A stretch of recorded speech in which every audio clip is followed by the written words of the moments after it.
ওম শান্তি।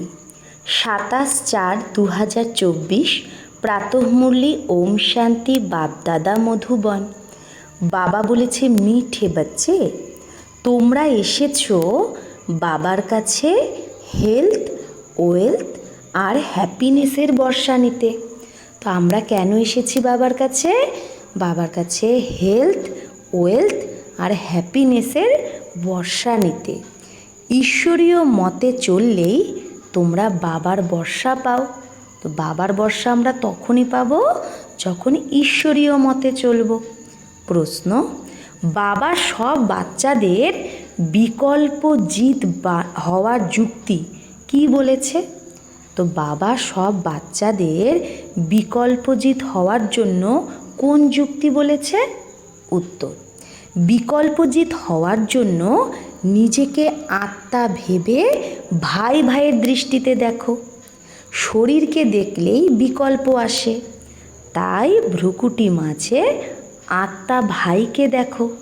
প্রত্যেককে কি দেখো? শরীর দেখো না, ভ্রুকুটি মাঝে আত্মাকে দেখো যে সে আমার ভাই। পাবন যদি হতে চাও তাহলে এই দৃষ্টি পাক্কা রাখো। নিরন্তর পতিত পাবন বাবাকে ইয়াদ করো। ইয়াদের দ্বারাই কট নিকলতি যায়গি। কট মানে জং, আত্মার মধ্যে যে জং ধরে গেছে সেটা বাবাকে ইয়াদ করলেই বেরোবে। খুশির পারদ চড়বে আর বিকল্পের ওপর বিজয় প্রাপ্ত করবে। এই যে নানা ধরনের সংকল্প বিকল্প হয় দেহ দেখে, তাই যদি আমি নিজেকে আত্মা ভেবে বাবাকে ইয়াদ করি তাহলে এই সমস্ত বিকল্পের উপরেও জিত পাবো। ওম শান্তি। শিব ভগবানুবাজ নিজের শালিগ্রামদের প্রতি, শালিগ্রাম মানে সব আত্মাদের প্রতি। শিব ভগবানুবাজ তার মানে নিশ্চয়ই তার শরীরও হবে, না হলে সে কি করে বলবে? তবেই তো বাজ হোগা, শরীর থাকলে তবেই তো সে কথা বলতে পারবে। তো বলার জন্য তো মুখ অবশ্যই চাই, তো যে শুনবে তার অবশ্যই কান চাই। তো আত্মার কান মুখ চাই। এখন তোমরা বাচ্চারা ঈশ্বরীয় মত পাচ্ছ, যাকে রাম মত বলা হয়। অন্যরা আবার রাবণ মতে আছে, আমরা রামের মতে আছি। ঈশ্বরীয় মত আর আসুরি মত। ঈশ্বরীয় মত আধা কল্প চলে, মানে এই যে এখন আমরা বাবার থেকে মত নিচ্ছি, এই মতের আধারে আমরা সত্য ত্রেতা আধা কল্প চলব। বাবা ঈশ্বরীয় মত দিয়ে তোমাদের দেবতা বানিয়ে দেয়, তারপরে সত্যযুগ ত্রেতায় সেই মতই চলে। সেখানে জন্মও অল্প হয় কারণ যোগীরা থাকে।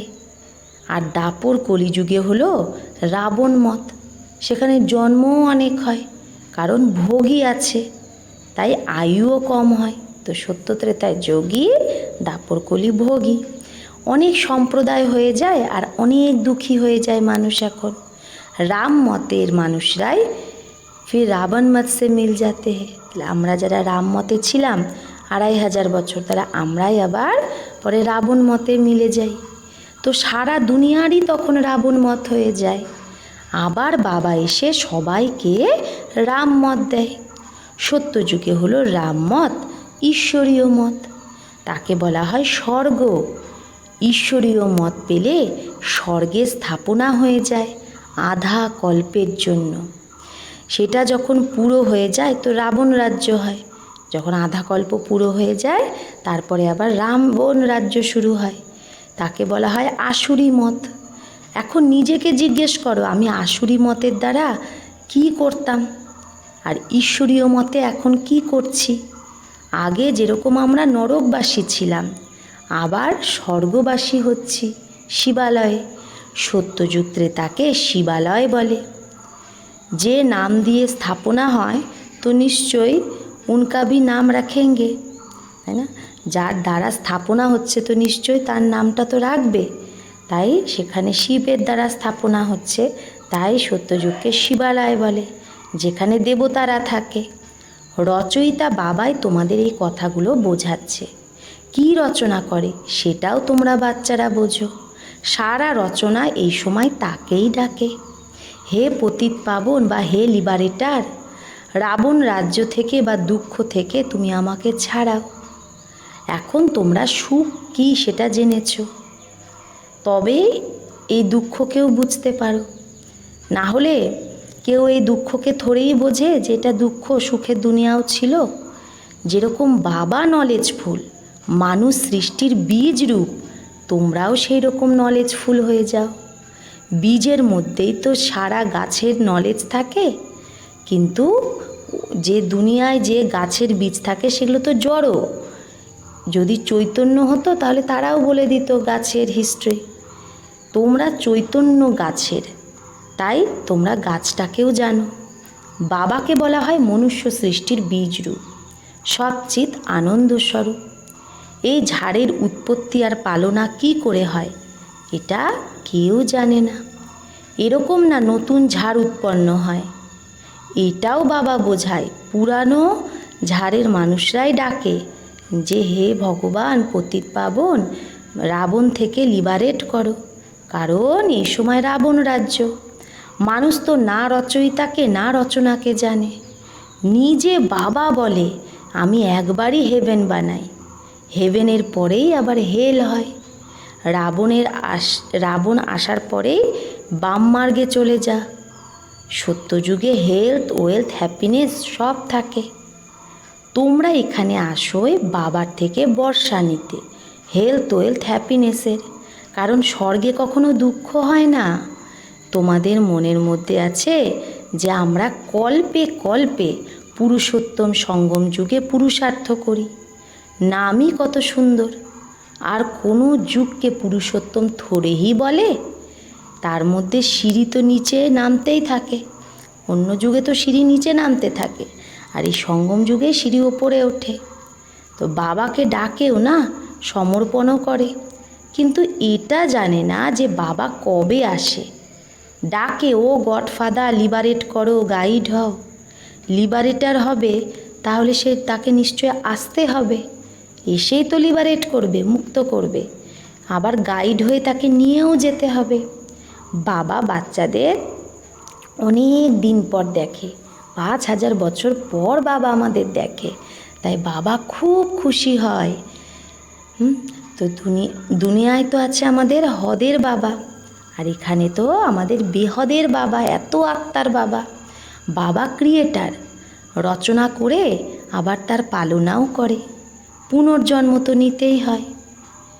তো বাবা বলছে किसको 10 किसको 12 बच्चे होते हैं परंतु वो सब है हद के सुख। তো বাবা বলছে দুনিয়ায় যে হদের বাবা, তাকেও তো পুনর্জন্ম নিতে হয়। কারো 10টা, কারো 12টা বাচ্চা হয়, কিন্তু সেগুলো সব হলো হদের সুখ, যেটা কাক 20টা সমান। তমপ্রধান হয়ে যায়, তমপ্রধানের সুখ খুব অল্প থাকে। তোমরা শতপ্রধান হও তো খুব সুখ হয়। শতপ্রধান হওয়ার যুক্তি বাবাই এসে বলে। বাবাকে অল মাইটি অথরিটি বলা হয়। মানুষ ভাবে গড অল মাইটি অথরিটি, তো সে যা চায় তাই করতে পারে। যে মারে কো জিন্দা কর সকতা, মরা মানুষকে জিন্দা করতে পারে, এরকম ভাবে। তো একবার কেউ লিখেছিল, যদি তুমি ভগবান হও তাহলে এই মাছিটাকে জিন্দা করে দেখাও। এরকম অনেকেই অনেক প্রশ্ন জিজ্ঞেস করে। তোমাদের বাবা শক্তি দেয়, যার দ্বারা তোমরা রাবণের ওপর জিত পাও, বানর থেকে মন্দিরের যোগ্য হও। মানুষ আবার কি কি বানিয়ে দিয়েছে। বাস্তবে তোমরা হলে সব সীতা ভক্তিয়া ভক্তিন। তোমরা সবাই রাবণের জেলে আছো। তোমাদের সবাইকে বাবা রাম রাবণের থেকে ছাড়ায়। রাবণ দ্বারা তোমরা কখনো সুখ পেতে পারো না। এই সময় সবাই রাবণের জেলে আছে। রামের জেলে বলবে না, রাম আসে রাবণের জেল থেকে ছাড়াতে।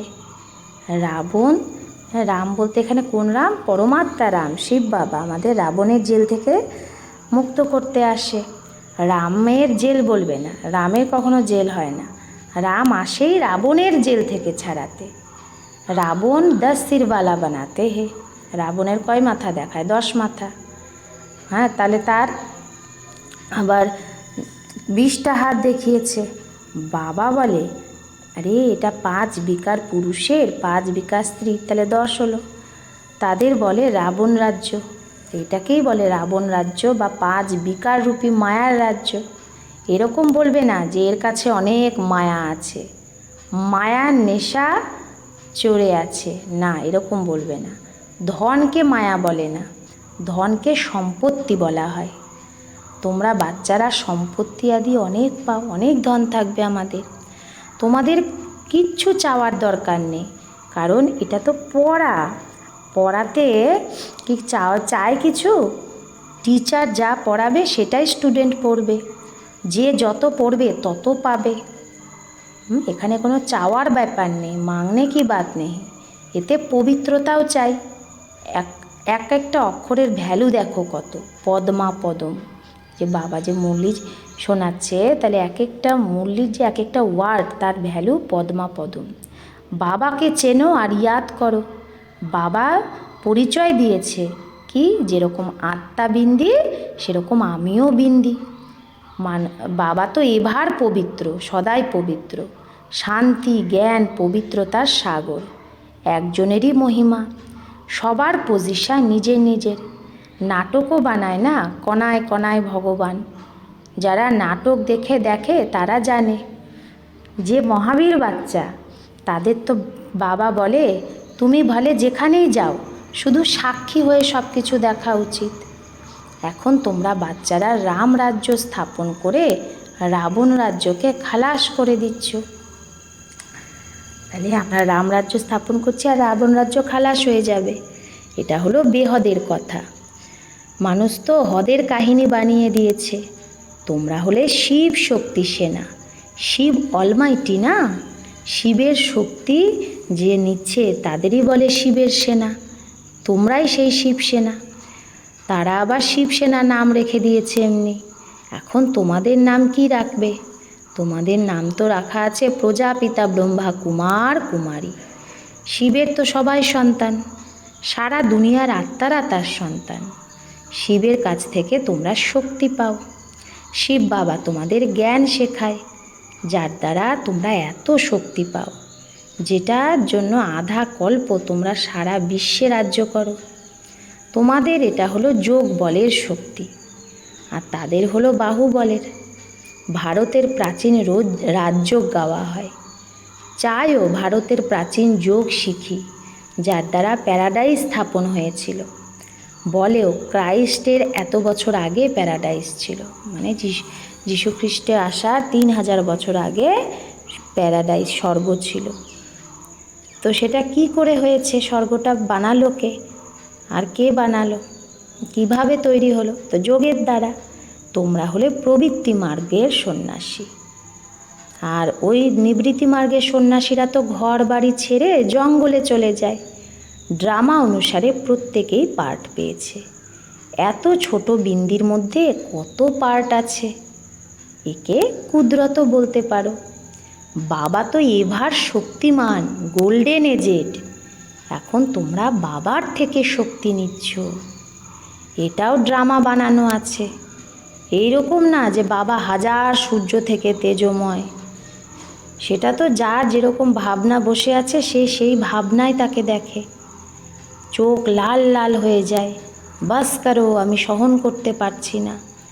বাবা বলে এগুলো সব ভক্তি মার্গের সংস্কার, আর এটা তো নলেজ, এখানে ওই সব কিছু না, এখানে পড়তে হবে। বাবা টিচারও, বাবা পড়াচ্ছে। আমাদের বলে তোমাদের তমপ্রধান থেকে শতপ্রধান হতে হবে।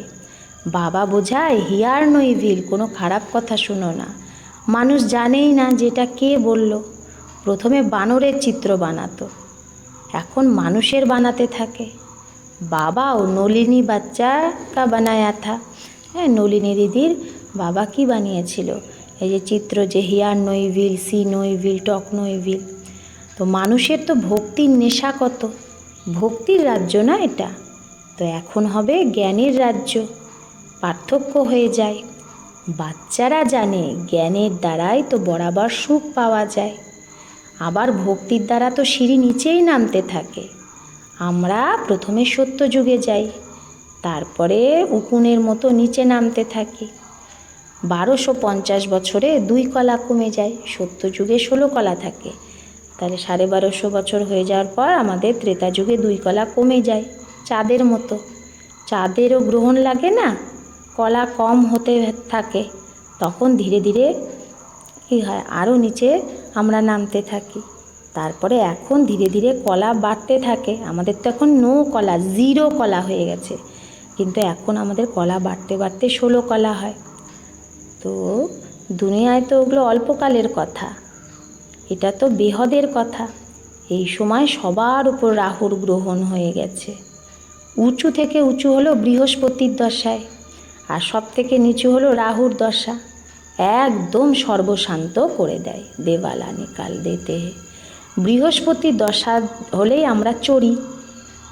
তো সেটা वो बेहद के बाप को जानते नहीं, দুনিয়ার মানুষ তো বেহদের বাবাকে জানে না। এখন রাহুর দশা তো সবার ওপর আছে বরাবর, এটা তোমরা জানো, আর কেউ জানে না।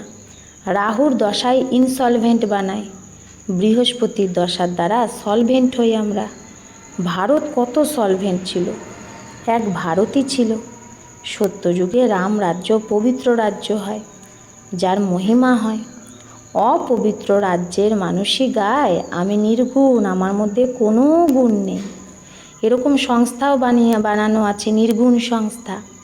আরে এখন তো সারা দুনিয়ায় নির্গুণ সংস্থা, একজনের কথা থরেই এখানে। বাচ্চাদের সদাই কি বলা হয়, মহাত্মা।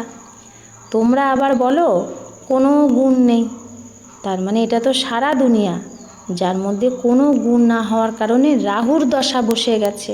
এখন দুনিয়ায় কি বসে গেছে, রাহুর দশা। এখন বাবা বলে দে দান তো ছুটে গ্রহণ, তুমি যদি রাহুর দশা কাটাতে চাও তাহলে দান করো। এখন যেতে তো হবে সবাইকে। হ্যাঁ, কী দান করতে হবে? বাবা বলছে দেহ সহিত দেহের সব ধর্মকে ছাড়ো, এটা দান করো। নিজেকে আত্মা নিশ্চয় করো। তোমাদের এখন ফেরত যেতে হবে। পবিত্র না হওয়ার কারণেই কেউ ফেরত যেতে পারবে না, পবিত্র না হলে কেউ যেতে পারবে না। এখন বাবা পবিত্র হওয়ার যুক্তি বলে। কি যুক্তি বলে? বেহদের বাবাকে ইয়াদ করো। কেউ বলে বাবা আমি ভুলে যাই, তো বাবা বলে মিঠে বাচ্চে, পতিত পাবন বাবাকে তুমি ভুলে যাও, তাহলে তুমি কি করে পাবন হবে? বিচার করো যে এটা কি বলছো তুমি। হ্যাঁ, পশু পাখিরাও কখনো এরকম বলবে না যে আমি বাবাকে ভুলে যাই। তোমরা কি বলছো? আমি তোমাদের বেহদের বাবা, আর তোমরা আমার কাছে এসেছো বেহদের বর্ষা নিতে। নিরাকার বাবা সাকারে যখন আসবে তবেই তো পড়াবে। এখন বাবা এই ব্রহ্মার তনে প্রবেশ করেছে, তাই এরা হলো বাপ দাদা। দুজনের আত্মাই এই ভ্রুকুটি মাঝে আছে, ব্রহ্মার ভ্রুকুটি মাঝে ব্রহ্মার আত্মাও আছে, শিব বাবার আত্মাও আছে। তোমরা বলো বাপ দাদা, তো নিশ্চয়ই দুটো আত্মা হবে না, শিব বাবা আর ব্রহ্মার আত্মা। তোমরা সব এখন প্রজাপিতা ব্রহ্মা কুমার কুমারী। তোমরা নলেজ পাচ্ছ, তাই তোমরা জানো আমরা সব ভাই ভাই। আবার প্রজাপিতা ব্রহ্মার দ্বারা সাকারে আমরা ভাই বোন হয়ে যাই, এটা পাক্কা ইয়াদ চাই। কিন্তু বাবা দেখে যে ভাই বোনের মধ্যেও নাম রূপের আকর্ষণ হয়ে যায়, অনেকের বিকল্প আসে। ভালো শরীর দেখে মনের মধ্যে বিকল্প আসে, অনেক উল্টোপাল্টা থট আসে।